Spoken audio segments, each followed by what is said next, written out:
Hi and welcome back to Cheeky Crypto. My name's Chris and it's fantastic to have you back with us for another video. And this is, I guess it's going to be a two-part series is how I'm going to sort of articulate it to you guys. I'm going to call out 5 projects in this particular video that I think, have longevity about them, right? And, what I mean by this is, there's lots of people talking about, long drawn out bear cycles and bear markets and, lots of fear out there. So I wanted to call out a total of 10 projects, but I'm going to do 5 in this particular video and follow it up again tomorrow with another 5 that are ultra safe in my humble opinion.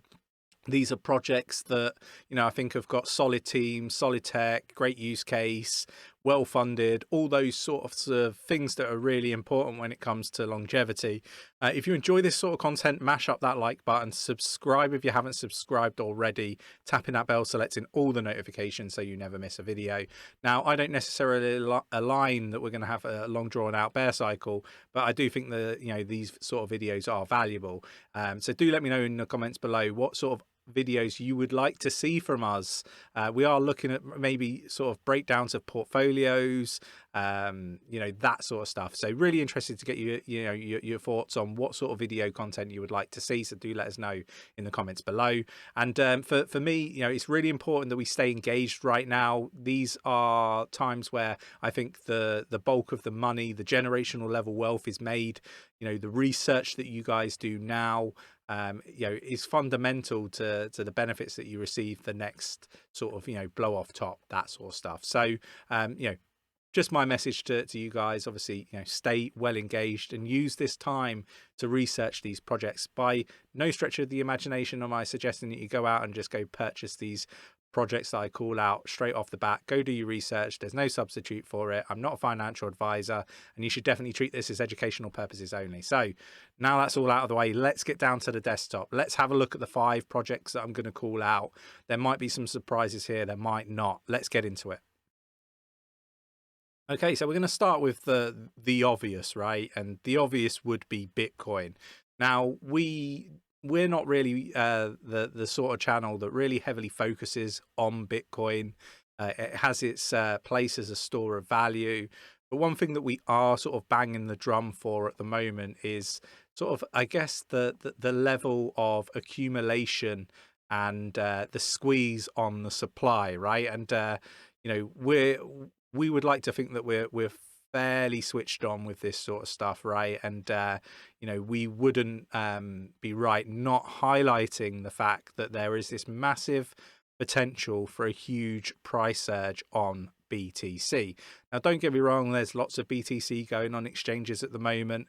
Is that just to mislead people and worry people? Possibly. Are whales and institutions looking to sell on retail?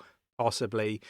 Really, nobody really knows, right? But one thing that we do know is the supply has been coming off the exchanges massively. I mean, this chart, really does indicate it quite visually, to the extent.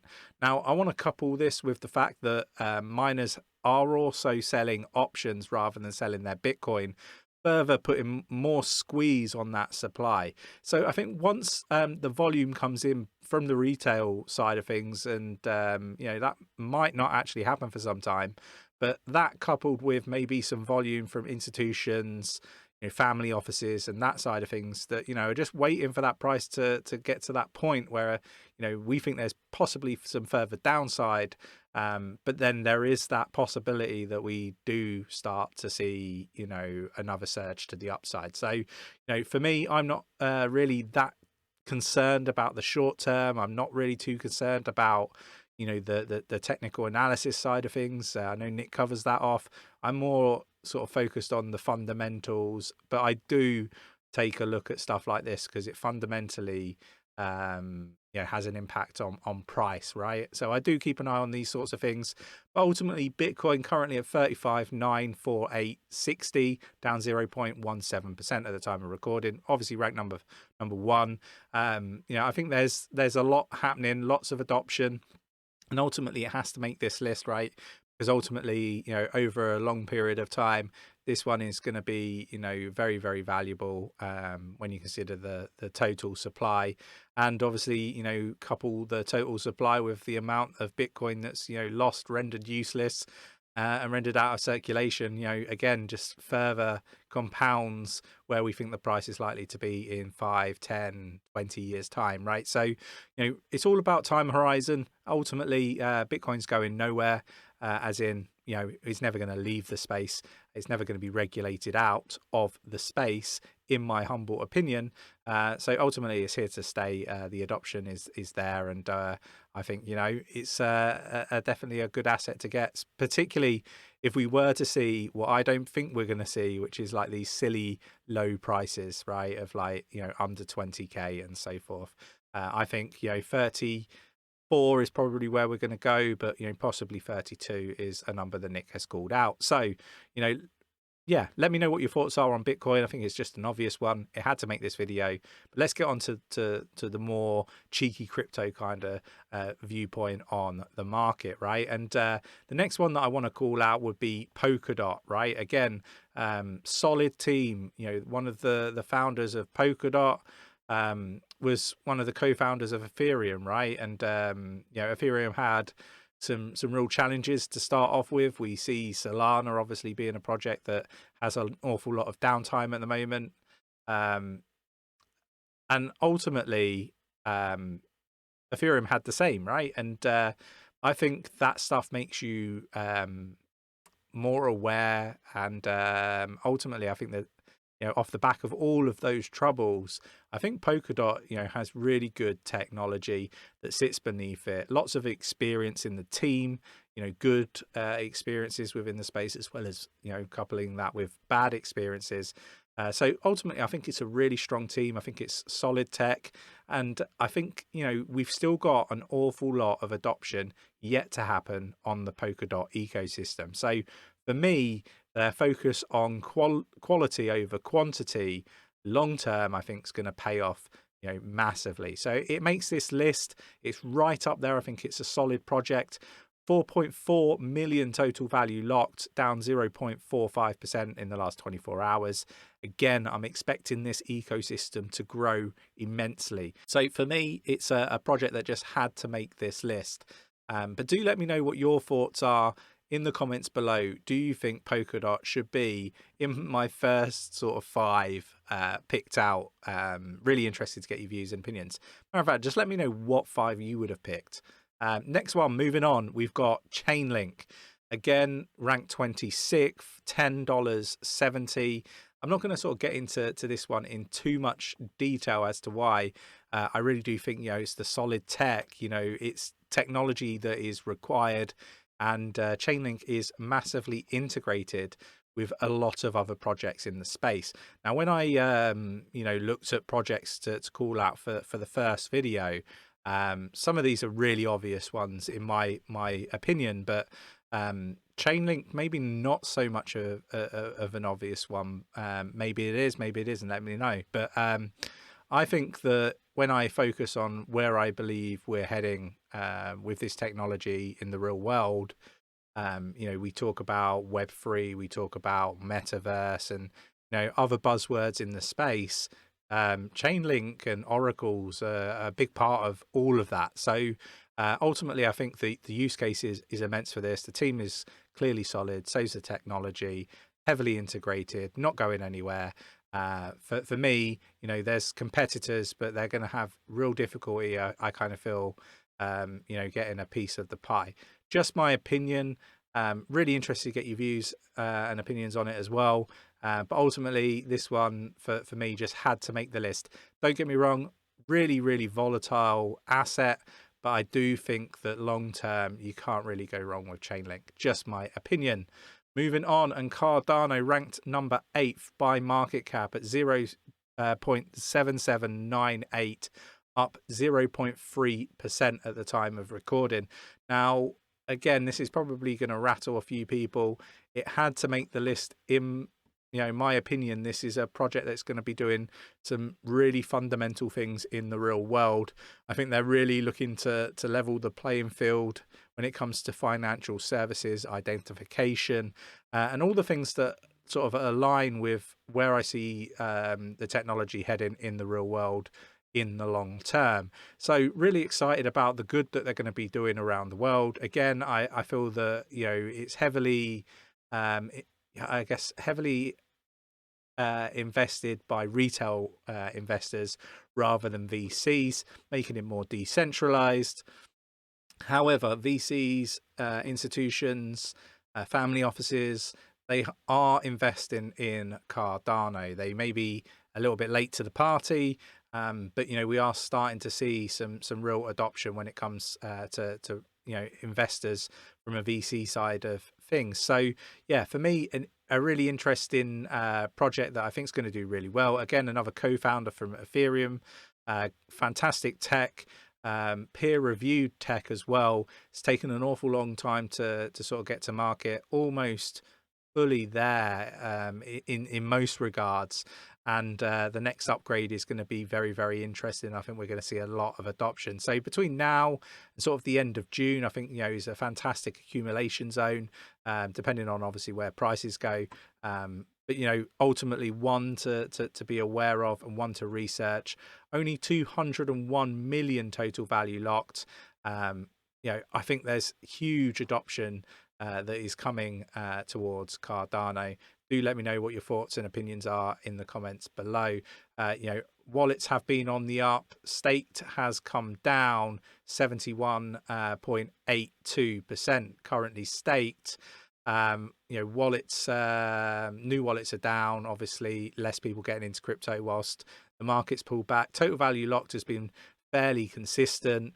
The average blockchain load, can't get my words out today, is in green at 68.54%. Transactions are down, native tokens are up. When I look at this, it kind of feels like it's all in kind of line with the market. The thing that I would say is similar to Bitcoin. I think there is going to be, I think there is, and there's going to continue to be a squeeze on supply. Now, why do I think this? You look at the amount of ADA that's staked. It doesn't leave much in circulation, particularly on the exchanges where liquidity is required. We have seen Binance obviously put out some, interesting yield opportunities at like 50 odd percent.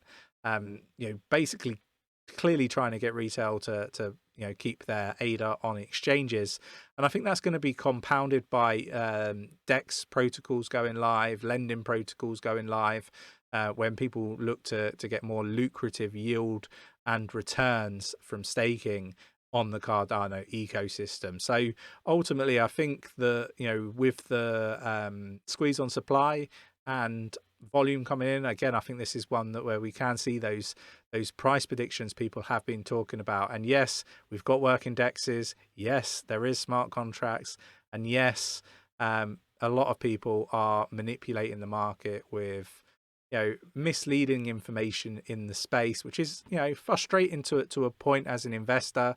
Like, I think people should be fact checking what they're putting out. That's my opinion, before they put it out. Ultimately, it's going to be interesting to see how well Cardano does in the long term. Let me know your views and opinions. And moving on, VeChain had to make this list. Currently ranked 34th by market cap at 0.04683, down 0.51%.